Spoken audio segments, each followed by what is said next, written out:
சூளம் பாயுதடா வம்பாக்கும் திசையினில முனிகளை விரட்டி வரா பஞ்சமுனி ரூபத்தில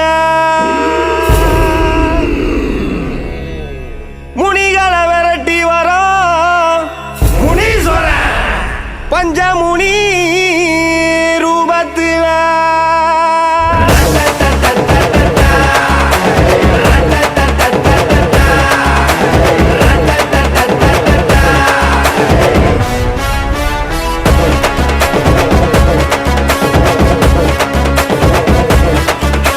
கண்ட விட்டு கண்ட வந்து அண்ட